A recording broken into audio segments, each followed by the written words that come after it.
माझ्या महाराष्ट्रातील बांधवांनो, भगिनींनो आणि मातांनो, नमस्कार. जय महाराष्ट्र. सर्वप्रथम मी आपल्याला गुढीपाडव्याच्या शुभेच्छा देतो. आजपासून आपलं नवीन वर्ष सुरू होतं आहे. खरं म्हणजे या शुभेच्छा आज सकाळीच मी आपल्याला दिलेल्या आहेत, पण प्रत्यक्ष आज आत्ता भेटून पुन्हा एकदा शुभेच्छा देतो आहे. गेल्याही वर्षी आपण गुढीपाडव्याच्या शुभेच्छा दिल्या होत्या आणि त्या सुमारास साधारणतः एक आपण अशी आशा व्यक्त केली होती, एक प्रार्थना केली होती की पुढचा गुढीपाडवा जो आहे म्हणजे आजचा, हा कोविडमुक्त वर्षाची सुरुवात करणारा असू दे. मधल्या काळामध्ये तशी परिस्थिती नक्की आपण निर्माण केली होती. त्याचं श्रेय मी आपल्या शासकीय यंत्रणा म्हणजे मग डॉक्टर्स, आरोग्य कर्मचारी, पोलीस वगैरे, महसूल यांच्या बरोबरीने आपल्याला सुद्धा त्याचं श्रेय देतो आहे. साधारणतः डिसेंबर, जानेवारी, फेब्रुवारीपर्यंत आपण कोविडवरती चांगलं नियंत्रण मिळवलं होतं. मग गेल्या वर्षीचा गुढीपाडवा म्हणजे साधारणतः हाच काळ आणि या वर्षीचा याच्यामध्ये नक्की फरक काय झालेला आहे? फरक खूप झालेला आहे. मधल्या काळात जे आपल्याला वाटत होतं की हे युद्ध आपण जिंकत आलेलो आहोत, त्या युद्धाला पुन्हा एकदा सुरुवात झालेली आहे. आणि ही सुरुवात अशी तशी नाही आहे, तर फार भयानक पद्धतीने ही रुग्णवाढ झालेली आहे. भयानक पद्धतीने म्हणजे आजचा जो आकडा आहे रुग्णांचा, तो आजपर्यंतचा सगळ्यात उच्चांक गाठणारा हा आकडा आहे. जवळपास 60,212 एवढे कोविड पॉझिटिव्ह रुग्ण आज आपल्या राज्यामध्ये नोंदवले गेलेले आहेत. 60,212 म्हणजे फार भीतीदायक ही परिस्थिती आहे. त्याच वेळेला मी एक आणखीन गोष्ट आपल्याला सांगू इच्छितो की साधारणतः गेल्या वर्षी जेव्हा कोविडने आपल्या राज्यामध्ये किंबहुना आपल्या देशामध्ये पहिलं पाऊल टाकलं, तेव्हा आरोग्य सुविधा काय होत्या मी वेळोवेळी आपल्याला कल्पना दिलेली आहे. कोविडसाठी चाचणी करणारी जी लॅब आपण म्हणतो ती आपल्या राज्यात 1 किंवा 2च होत्या. आज सर्व मिळून जवळपास 523 चाचणी केंद्र आपल्या राज्यामध्ये आहेत.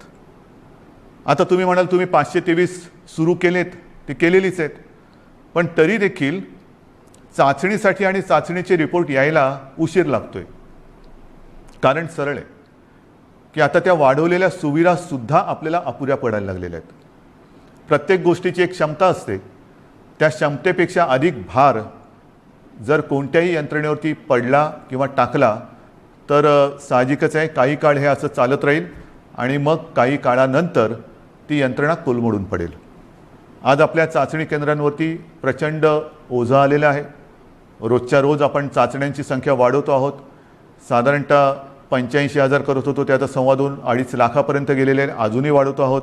मुंबईमध्ये सुद्धा आपण खूप वाढ केलेली आहे. कोविड केअर सेंटर्स गेल्या वेळेला साधारणतः 2600 होते, 2665, आता 4000च्या आसपास आपण केलेले आहेत. बेड्सची संख्या वाढवलेली आहे. बेड्ससुद्धा मी बघतो इकडे की गेल्या वेळेला किती होते, गेल्या वेळेला साधारणतः 3.25 लाख होते, आता 3.5 लाखाच्या वरती गेलेले आहेत. म्हणजे याच्यामध्ये सगळे आले, आयसोलेशन बेड्स आले, व्हेंटिलेटरचे आले, साधारणतः मध्यम लक्षणाचे आले, सगळेच. पण आता या सुविधांवरती भार यायला लागलेला आहे. मधल्या काळात आपल्याला कल्पना आहे की आपण MPSC 10वी आणि 12वी या विद्यार्थ्यांच्या आयुष्याची खेळ व्हायला नको म्हणून ह्या परीक्षा आपण पुढे ढकललेल्या आहेत. या परीक्षा आपण पुढे ढकलू शकलो.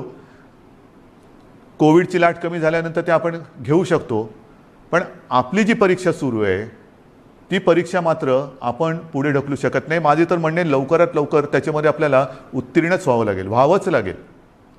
आज चहूबाजूने आपल्यावरती दडपण येते, ऑक्सिजनची कमतरता जाणवते.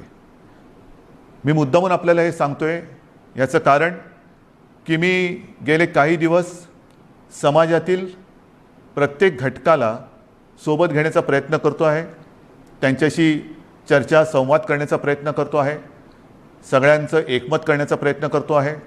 साहजिकच आहे मतमतांतरही असणारच, पण ही मतमतांतरं किती काळ आपण चर्चा करत बसायची, चर्चा चर्चा चर्चा, निष्पन्न काहीच नाही. हे आता परवडणारं नाही आहे. कारण हा जो कालावधी आहे, हा जो वेळ आहे, हा एकदा जर का आपल्या हातातून निघून गेला तर मग आपल्या मदतीला कोणी येऊ शकणार नाही. आणि ही सगळी परिस्थिती आता मी जी तुम्हाला सांगतो आहे, साधारणतः आज आपल्या राज्यामध्ये 1200 मेट्रिक टन ऑक्सिजनचं उत्पादन दर दिवशी होतं. 1200 मेट्रिक टन. आजच्या घडीला आपण 100% ऑक्सिजनचा वापर हा पूर्णपणे आरोग्य सुविधांसाठी, म्हणजे ज्यांना कोविडमध्ये ऑक्सिजनची आवश्यकता आहे, प्राणवायू, त्यांच्यासाठी वापरतो 100%. आणि हा वापर जर 1200 मेट्रिक टन आपला रोजचा उत्पादनाचा आकडा मी आपल्याला सांगितला, तर साधारणतः आजच आपण 950 ते 1000 टन प्रतिदिन एवढा ऑक्सिजन कोविड रुग्णांसाठी वापरतो आहोत. म्हणजे किती आपण काठोकाठ आलो ते बघा. बेड्स मिळत नाही आहेत, ऑक्सिजन आत्ता अपुरा पडायला लागलेला आहे. रेमडेसिवीर औषधांची प्रचंड मागणी वाढलेली आहे. रेमडेसिवीरचं सुद्धा मधल्या काळामध्ये मागणी एकदम खाली गेली आणि ती खाली गेल्यानंतर कंपन्यांनी उत्पादन जवळपास कमी केलं किंवा ना थांबवलं.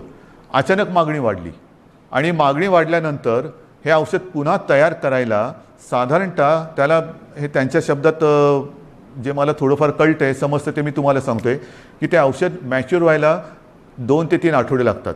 आता तेवढा कालावधी त्याला द्यावा लागतो. आता हळूहळू हा पुरवठा आपल्याकडे सुरू झालेला आहे. आपण ही औषधं कुठेही कमी पडू देणार नाही. जिथून मिळतील तिथून आपण घेतो आहोत. ऑक्सिजनसुद्धा मी मुद्दामून आपल्याला हा नकाशा आपल्यासमोर दाखवतो आहे. केंद्राकडे आपण विनंती केलेली आहे. एक 4-5 दिवसापूर्वी माननीय पंतप्रधानांसमवेत जी व्हिडिओ कॉन्फरन्स झाली, त्या व्हिडिओ कॉन्फरन्समध्ये सुद्धा ही परिस्थिती मी त्यांना सांगितली. साहजिकच आहे, पंतप्रधान आहेत, त्याच्यामुळे मी काही वेगळं सांगण्याची आवश्यकता नाही. रोजच्या रोज त्यांच्याकडे हा अहवाल जातो आहे.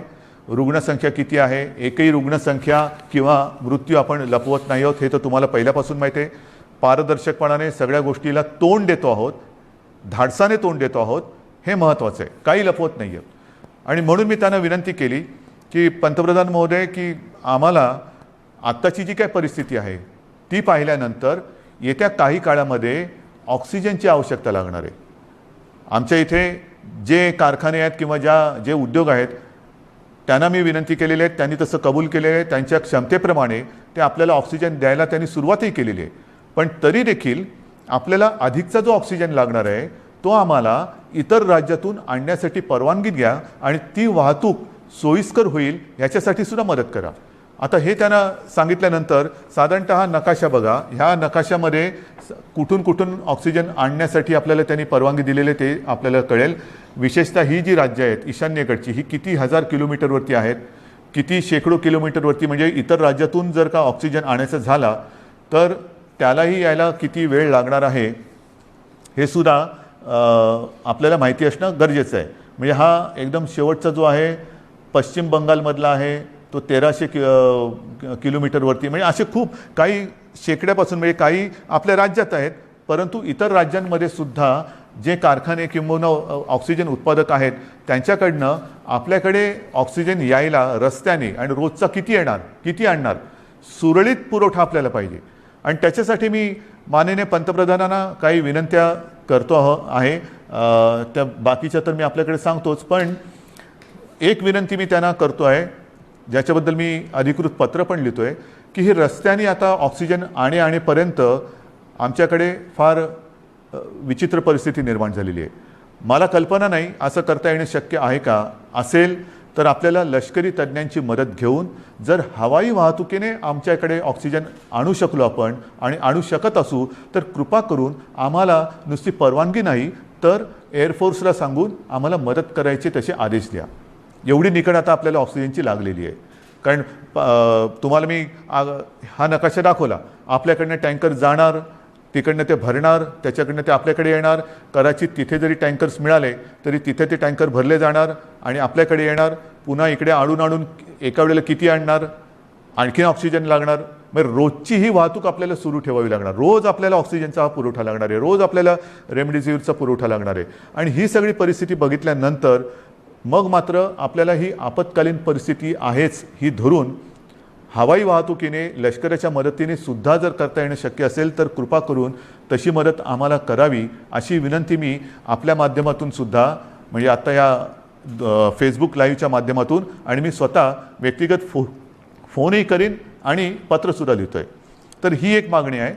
तसंच आणखीन एक दोन मागण्या ज्या मला काही वर्गाने केलेल्या आहेत त्यासुद्धा मी वाचूनच दाखवतो की साधारणतः मार्च महिन्यामध्ये GSTचा परतावा दाखल करण्याची मुदत असते.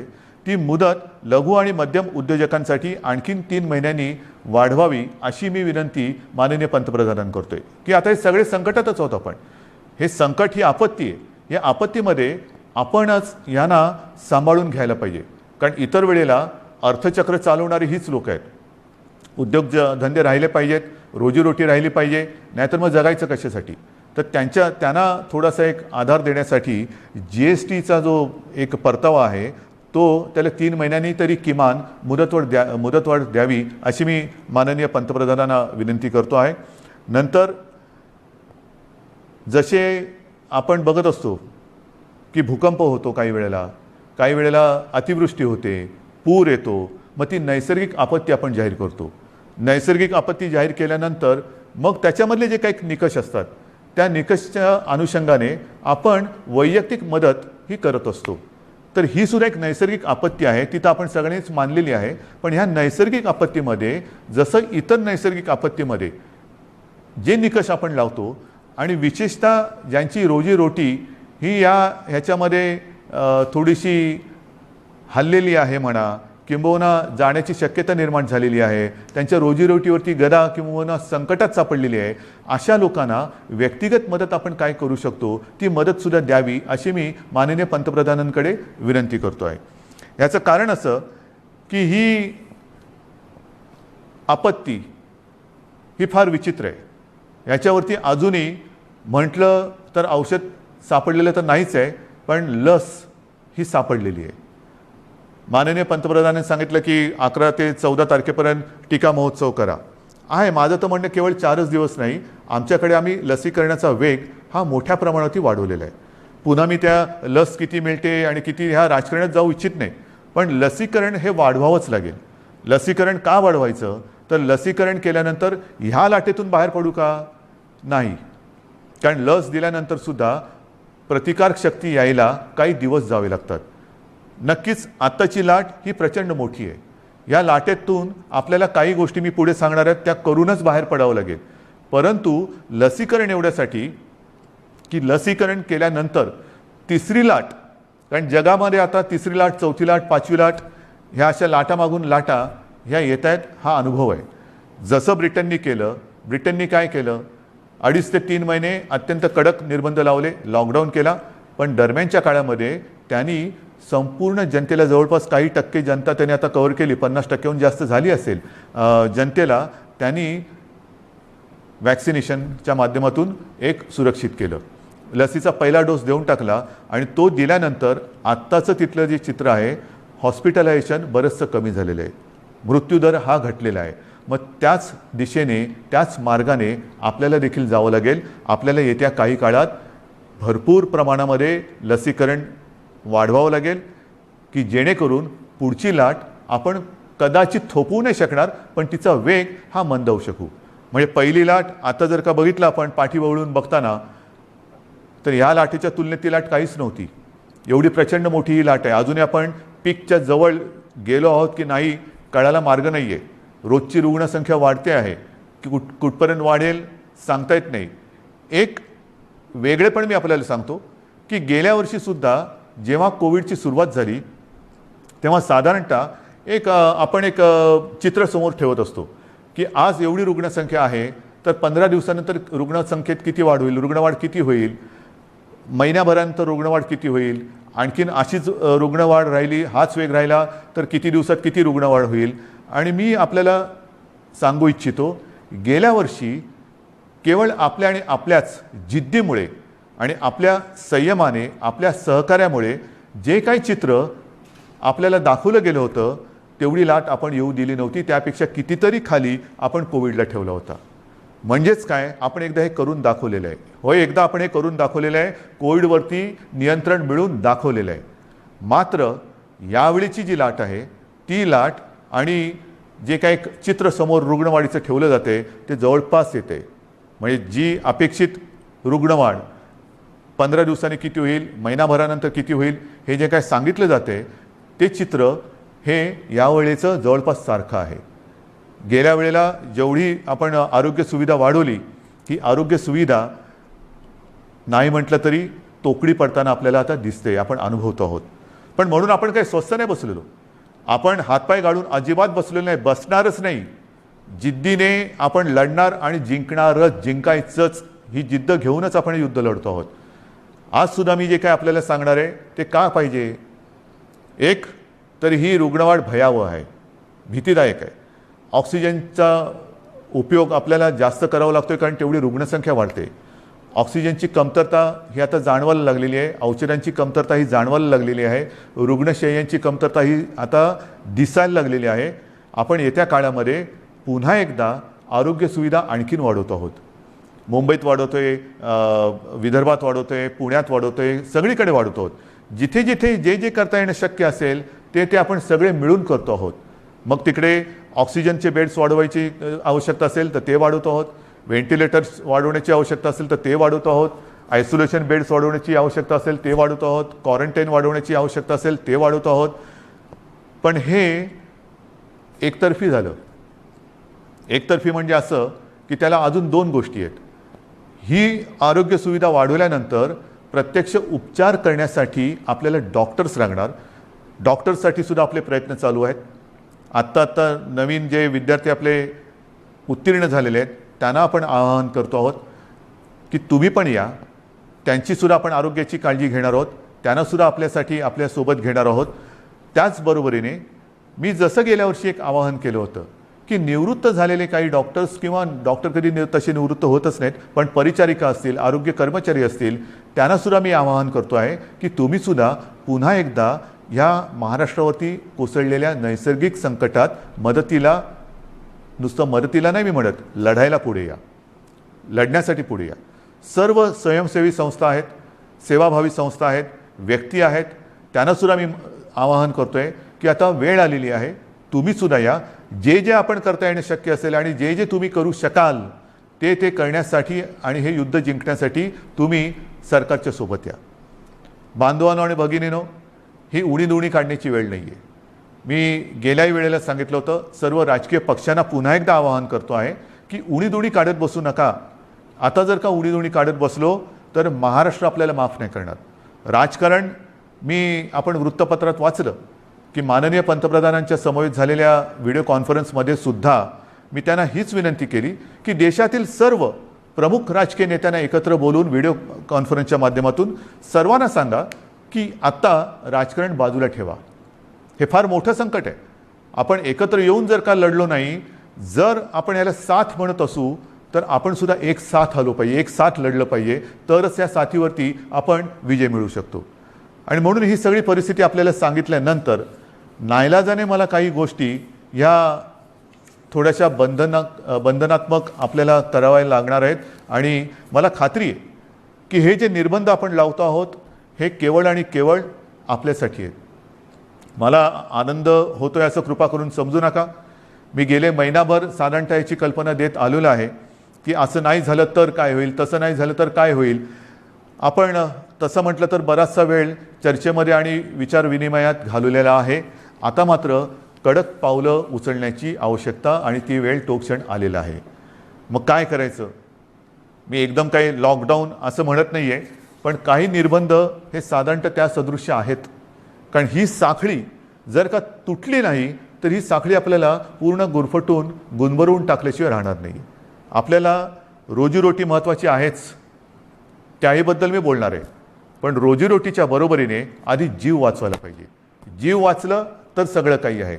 आणि जीव वाचवणं हाच आत्ता आपल्यासमोरचा महत्त्वाचा मुद्दा आहे. आणि तो वाचवण्यासाठी मी पुन्हा एकदा सगळ्यांना हात जोडून विनंती करतो आहे की आजपर्यंत जी काही निर्बंध आपण टाकलेले होते त्या निर्बंधात आता आपण अधिक वाढ करतो आहोत. आणि हे निर्बंध उद्या 8 वाजल्यापासून, संध्याकाळी 8 वाजल्यापासून आपल्या राज्यात लागू होतील. एक फक्त अपवाद थोडा आपल्याला करावा लागणार आहे, कारण तिथे 2-4 दिवसामध्ये मतदान आहे, ते म्हणजे पंढरपूर मंगळवेढा मतदारसंघ, विधानसभा मतदारसंघ. आपल्याला कल्पना आहे की तिथले आपले लोकप्रतिनिधी भारत भालके यांचं कोरोनामुळेच निधन झालं होतं. दुर्दैवाने ते आपल्यातून गेले आणि त्यांची जी जागा आहे त्या मतदारसंघात येत्या 2-5 दिवसामध्ये मतदान आहे. मतदान झाल्यानंतर मात्र तिकडे सुद्धा हे निर्बंध अत्यंत कडकपणाने लागू होतील.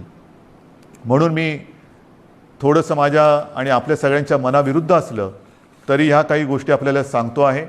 मला खात्री आहे की आजपर्यंत जसं सहकार्य आपण मला केलं, ज्या ज्या गोष्टी मी आपल्याला सांगितल्या त्या गोष्टी आपण पाळल्या, तसंच सहकार्य येत्या काही दिवसासाठी आपण मला कराल आणि तसं करावं अशी मी पहिल्याप्रथम आपल्याला विनंती करतो आहे.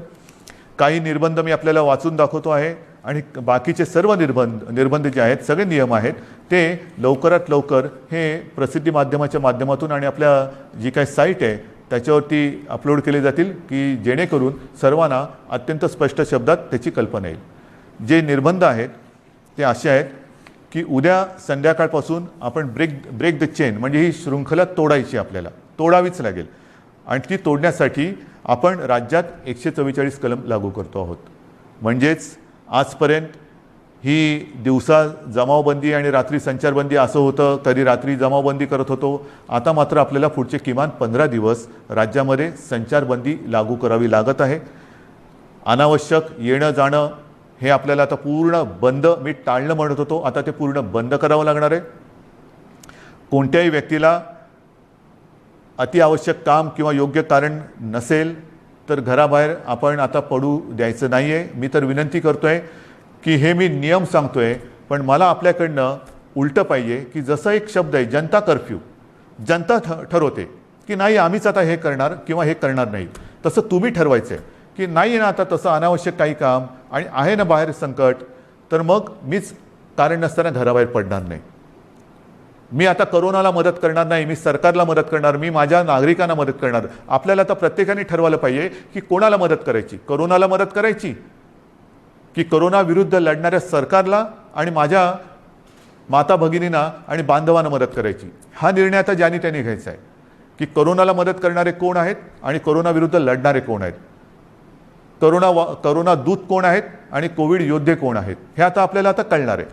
आणि म्हणून मला असं वाटतं की काही गोष्टी ज्या आहेत त्याच्यात आवश्यक कॅटेगरी सेवा व उपक्रम वगळून सर्व आस्थापना, सार्वजनिक ठिकाणे, इतर सेवा बंद राहतील. सकाळी 7 ते रात्री 8, सकाळी 7 ते रात्री 8 ह्या काळामध्ये आपण अत्यावश्यक सेवा ज्या आहेत त्या चालू ठेवणार आहोत. एक गोष्ट मी मुद्दामून सांगतोय की आपण सार्वजनिक वाहतूक व्यवस्था बंद करत नाही आहोत, म्हणजे लोकल्स बंद करत नाही आहोत, बस सेवा बंद करत नाही आहोत.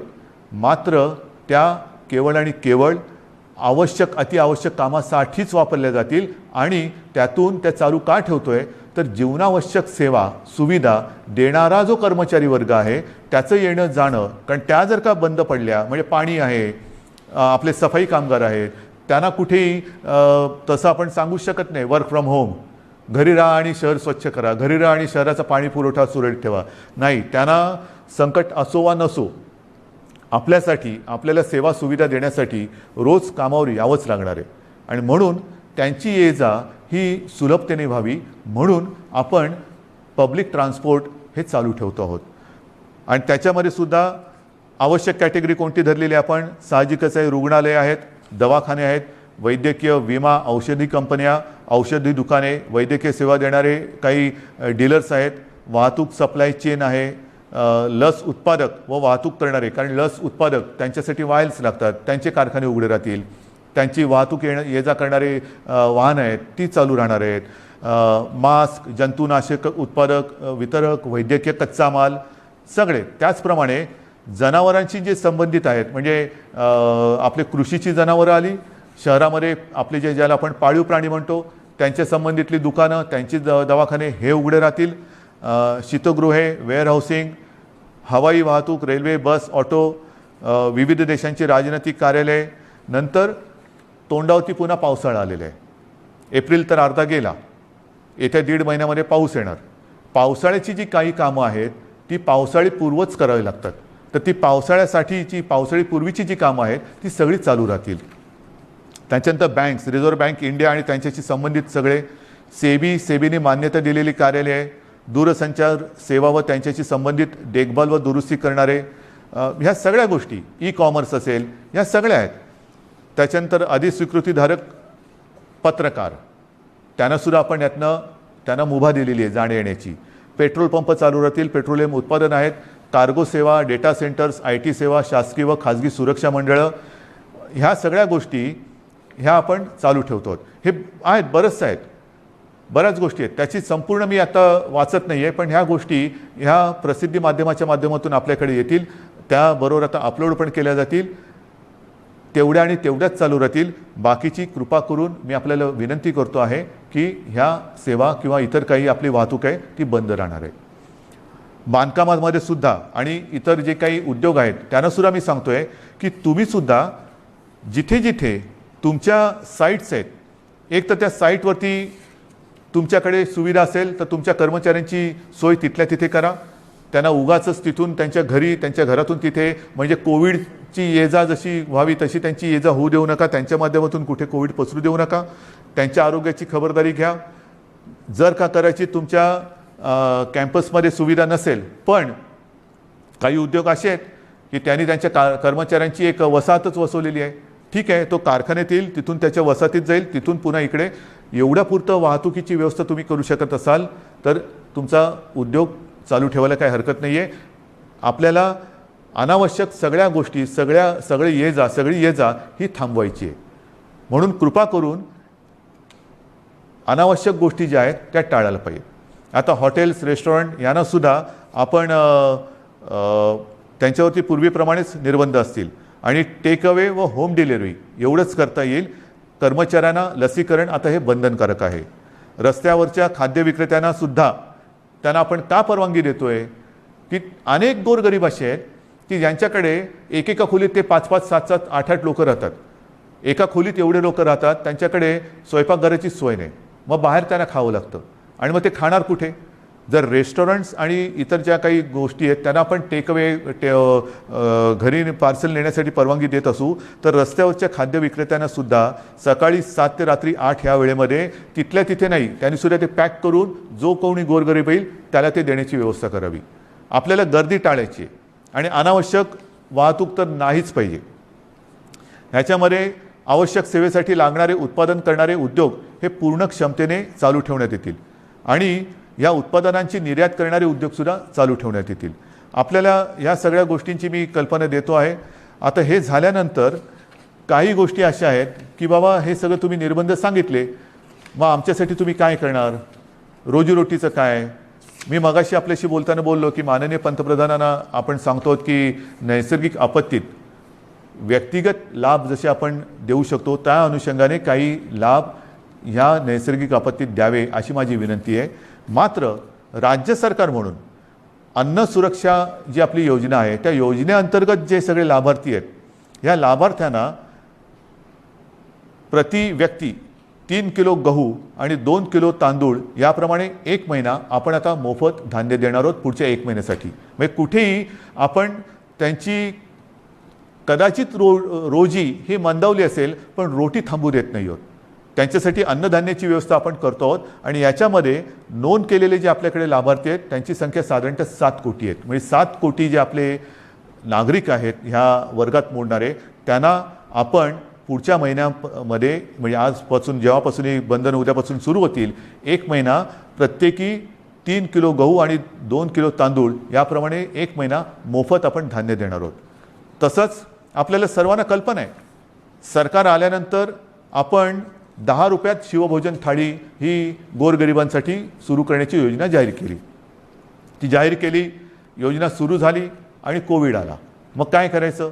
तर ही योजना कोविड आल्यानंतर आपण 10 रुपयाची जी एक शिवभोजन थाळी होती ती 5 रुपयावरती आणली आणि साधारणतः मी तोही आकडा सांगितलेला आहे, आतापर्यंत काही कोटी लोकांनी ह्या थाळीचा लाभ घेतलेला आहे. आता आपण ही शिवभोजन योजना जी आहे, ही जी थाळी आहे ती 10 रुपयाची थाळी आपण 5 रुपयात केली होती. आता पुढचा 1 महिना शिवभोजन आपण मोफत देणार आहोत. 2 लाख थाळ्या जवळपास आपण रोज देतो. ह्या 2 लाख थाळ्या म्हणजे हे शिवभोजन आपण हे मोफत देणार आहोत गोरगरिबांसाठी. म्हणजे सांगतात ना की तुम्ही लॉकडाऊन करताय पण रोजीरोटीचं काय, तर रोजी थोडीशी मंदावणार आहे. मी पुन्हा एकदा सांगतो, मला कल्पना आहे, पण रोटी कुठे आपण थांबू देत नाही. ही संपूर्ण व्यवस्था, हा सगळा जो काय मी भार नाही म्हणत, हे कर्तव्य जे आहे ते कर्तव्य आपलं सरकार हे समर्थपणाने सांभाळणारच. भार हा पडणार सरकारवरती, जसा तुमच्यावरती पडतोय तसा सरकारवरती पडतोय, पण सरकार हा आपल्या सगळ्यांच्या आशीर्वादाने भार सोसणार आणि सोसायला ते समर्थ आहे. त्याचप्रमाणे आणखीन काही योजना आहेत. मी आता हे वाचतो. संजय गांधी निराधार योजना, श्रावणबाळ आणि केंद्र पुरस्कृत इंदिरा गांधी राष्ट्रीय वृद्धापकाळ निवृत्ती वेतन योजना, इंदिरा गांधी राष्ट्रीय विधवा निवृत्ती वेतन, इंदिरा गांधी राष्ट्रीय दिव्यांग निवृत्ती वेतन योजना, या 5 योजनेतील लाभार्थ्यांना 2 महिन्यांकरता प्रत्येकी 1000 रुपये आर्थिक सहाय्य आपण आगाऊ देतो आहोत. म्हणजे आधी देतो आहोत, नंतर नाही, आत्ता आधी देतो आहोत. आणि ह्याचे साधारणतः लाभार्थी हे किमान 35 लाख आहेत.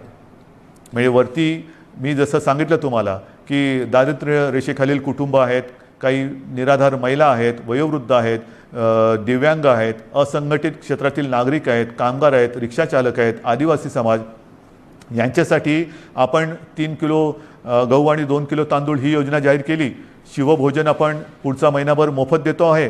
त्याच्यानंतर आता ह्या योजना, त्याच्यात जो 1000 रुपयांचा जो देणं असतं आपण ते आगाऊ देतो आहोत. आणि त्याच्यात 35 लाख लोक आपण त्यांना एक नाही म्हटलं तरी आधार देतो आहोत. नंतर महाराष्ट्र इमारत व इमारत कामगार कल्याणकारी जे मंडळ आहे, त्या मंडळामध्ये राज्यातील नोंदणीकृत बांधकाम कामगार जे आहेत त्यांना 1500 रुपये, हे 1500 रुपये आपण अर्थसहाय्य देतोय प्रत्येकी. म्हणजे त्याच्यामध्ये साधारणतः 12 लाख पुन्हा लाभार्थी आहेत जे आपल्याकडे नोंदणीकृत आहेत. हे 1500 रुपये आपण त्या बांधकाम वर्गातील कामगारांना देतो आहे. घरेलू कामगार, आता हा एक वेगळा आपण हे करतोय. घरेलू कामगार जे नोंदणीकृत घरेलू कामगार आहेत त्यांच्यासाठी सुद्धा आपण एक निधी देतो आहोत. म्हणजे हा सुद्धा एक मोठा वर्ग आहे तसा, जो नोंदणीकृत आहे त्यांना आपण हा निधी देतो आहोत. त्याच्यानंतर आता पुन्हा तळहातावरती पोट हे ज्यांचं आहे तोच हा वर्ग आहे. त्याच्यामध्ये आणखीन थोडा वर्ग बाकी आहे, तो म्हणजे अधिकृत फेरीवाले. अधिकृत फेरीवाले आहेत. या फेरीवाल्यांसुद्धा आपण एका वेळचे 1500 रुपये प्रत्येकी देतो आहोत. फेरीवाल्यांसाठी जे अधिकृत नोंदणीकृत आहेत फेरीवाले त्यांना देतो आहोत. आणि हे जे देणं आहे हे या फेरीवाल्यांची स्वनिधी योजनेत बँकांकडे नोंदणी असल्यामुळे बँकांमार्फत हे त्यांच्या बँकेत हा जो काही निधी आहे तो त्यांना हस्तांतरण दिलं. ह्याच्यामध्ये जवळपास 5 लाख लाभार्थी आहेत. तसंच आपले रिक्षाचालक आहेत, कारण सगळंच बंद केल्यानंतर रिक्षाचालकांनी काय करायचं, तर ह्याच्यामध्ये सुद्धा जे परवानाधारक रिक्षाचालक आहेत त्या रिक्षाचालकांना सुद्धा एका वेळेचं आपण 1500 रुपये हे देतो आहोत. आता याच्यामध्ये सुद्धा साधारणतः 12 लाख लाभार्थी आहेत. म्हणजे तुम्ही बघत जा, 7 कोटी 35 लाख, 12 लाख, 5 लाख, 15 लाख, आपण जे जे करता येणं शक्य असेल ते करतो आहोत. माझ्या आदिवासी समाजासाठी सुद्धा खावटी योजनेचा लाभ घेत असलेल्या आदिवासी कुटुंबांना प्रति कुटुंब आपण एका वेळेचं 2000 रुपये हे आर्थिक सहाय्य देतो आहे. ह्याच्यामध्ये सुद्धा आता लाभार्थी 12 लाख आहेत. म्हणजे आपण जेवढं करता येणं शक्य असेल तेवढं करतो आहोत. हे आत्ताच्या घडीला हे आपण जे पटकन करता येणं शक्य आहे ते करतो आहोत. त्याच्यानंतर आता ह्या टाळेबंदी हा शब्द वापरायचा न वापरायचा, पण ही जे काही निर्बंध आहेत त्या काळामध्ये आपल्याला कोविडवरची उपाययोजना जी आहे त्याच्यामध्ये इतर काही सुविधा वाढवायच्या आहेत. त्याच्यानंतर औषधं खरेदी आली, व्हेंटिलेटर्स खरेदी करणं आलं, सुविधा आली, सुविधांची उभारणी आली, त्याच्यासाठी काही पैसे लागतात. तर त्याच्यासाठी आपल्या जिल्हाधिकारी त्यांना काही पैसे आपल्याला त्यांच्याकडे देऊन ठेवावे लागतात की तुम्हाला आवश्यकतेनुसार, कारण पटकन आता रुग्ण आला आणि काही गरज लागली तर विचारत बसायचं नाही, जे जे करता येणं आवश्यक आहे ते तिकडे करायचं. आणि त्यांच्यासाठी सुद्धा आपण साधारणतः 3300 कोटी फक्त आणि फक्त कोविडसाठी म्हणून बाजूला काढून ठेवतो. म्हणजेच काय की आपण हा सगळा जर का एक आढावा घेतला तर ढोबळमानाने हे सगळं आपण करण्यासाठी जवळपास 5400 कोटी रुपये आपण हे विविध ज्याला आधार देतो म्हणतो, तुम्ही नुसती मदत नाही पण एक आधार देण्यासाठी आणि कोविड वाढू नये वाढलाच तर औषधोपचारासाठी सुविधांसाठी म्हणून आपण एवढा एक निधी बाजूला काढून ठेवतो आहे. आणि म्हणून मला असं वाटतं बांधवांनो आणि भगिनींनो, मी सगळी परिस्थिती आहे ही आपल्यासमोर ठेवलेली आहे. ऑक्सिजनची सुद्धा परिस्थिती आपल्याला सांगितलेली आहे, बिकट आहे. पुन्हा एकदा सांगतो, साधारणतः आपल्या राज्याची क्षमता ही 1200 मेट्रिक टन प्रतिदिनी उत्पादनाची आहे. आज जवळपास 950 मेट्रिक टनपर्यंतचा वापर ऑक्सिजनचा फक्त आणि फक्त कोविडग्रस्त रुग्णांना, ज्यांना ऑक्सिजनची आवश्यकता आहे, ज्यांचा श्वास घ्यायला त्यांना त्रास होतो आहे, ही कल्पनासुद्धा करणं अशक्य आहे, अवघड आहे की श्वास रोखला जातो म्हणजे काय होतं आहे, घुसमटणं म्हणजे काय आहे. त्यांचा श्वास मोकळा होण्यासाठी, त्यांचा श्वासोच्छ्वास परत नैसर्गिक होण्यासाठी म्हणून हा आपण ऑक्सिजन वापरतो आहोत. पण ह्याच संख्येने जर रुग्णवाढ होत राहिली तर हाताशी राहिलेला ऑक्सिजन हा येत्या काही दिवसात संपल्याशिवाय राहणार नाही. आजसुद्धा रोजची आपली रेमडेसिवीरची जी गरज आहे, किती वापर होतो आहे, सगळीकडनं मागणी होते, रेमडेसिवीर पाहिजे, रेमडेसिवीर पाहिजे. आपल्याला कल्पना आहे आपल्या राज्यात आजच्या दिवशी साधारणतः किती रेमडेसिवीर इंजेक्शन वापरले जातात? साधारणतः 40 ते 50 हजार, म्हणजे 40 ते 50 हजार सरासरी रोजची आजची आपली रेमडेसिवीर इंजेक्शनची ही मागणी आहे, गरज आहे. आता तुम्ही विचार करा, आजच्या घडीला रेमडेसिवीर थोडंसं कमी पडतंय, त्याची आपण हे करतोय, सोय केलेली आहे, येत्या काही दिवसात ते नियमित होईल. पण जर काही रुग्णसंख्या, रुग्णवाढ अशीच राहिली, याच पटीत वाढत राहिली तर येत्या काही दिवसामध्ये रेमडेसिवीरची आवश्यकता ही दुप्पट होणार आहे. म्हणजे जिकडे 50 हजार असेल तिकडे 1 लाख होणार आहे. 1 लाख म्हणजे अजून एवढीच रेमडेसिवीरची आवश्यकता आपल्याला आहे. हे सगळं मी अत्यंत प्रामाणिकपणाने आपल्यासमोर ठेवलेलं आहे. त्याच्यामध्ये कुठेही लपवाछपवी नाही, कुठेही अपारदर्शकता नाही. ही बंधनं केवळ आणि केवळ एक नाईलाज म्हणून आपल्याला आता ही स्वीकारावी लागत आहेत. याचं कारण की जगभराचा जो अनुभव आहे, आरोग्य सुविधा वाढवणं, लसीकरण वाढवणं, मात्र त्याच वेळेला ते वाढवण्यासाठी थोडीशी एक मध्ये आपल्याला संधी लागते.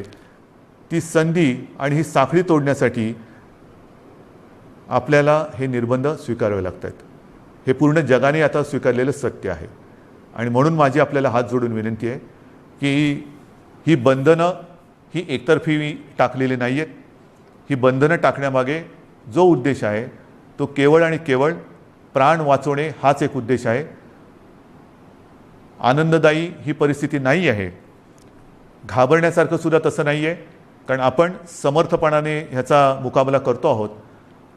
आजपर्यंत जे सहकार्य आपण मला केलं, जसं मला आपल्या कुटुंबातील एक आपण मानता, त्याच तळमळीने आणि त्याच प्रेमाने आणि त्याच आपुलकीने माझ्यावरती मी पुन्हा सांगतो, टीका करणारे किती करत असले तरी त्या टीकेची पर्वा न करता आपल्याशी जी माझी बांधिलकी आहे त्या बांधिलकीला स्मरून आणि तिला जागून मी केवळ आणि केवळ माझ्या राज्याच्या, माझ्या माता भगिनींच्या, माझ्या बांधवांच्या हितासाठी ही निर्बंध आपल्यावरती थोडीशी लादत आहे. कृपा करा, न चिडता, न रागावता, समजून घेऊन सहकार्य करा आणि ही लढाई जिंकायला नुसती मदत नाही तर मी पुन्हा एकदा सांगतो की आपण सगळे सैनिक म्हणून सोबत या आणि ही लढाई जिंकायचीच या जिद्दीने पुन्हा एकदा कंबर कसून कोविड भगाव ह्या पद्धतीने आपल्याला आता हे करावं लागेल. आजपर्यंत जसं सहकार्य केलं तसंच सहकार्य यापुढेही अपेक्षित आहे.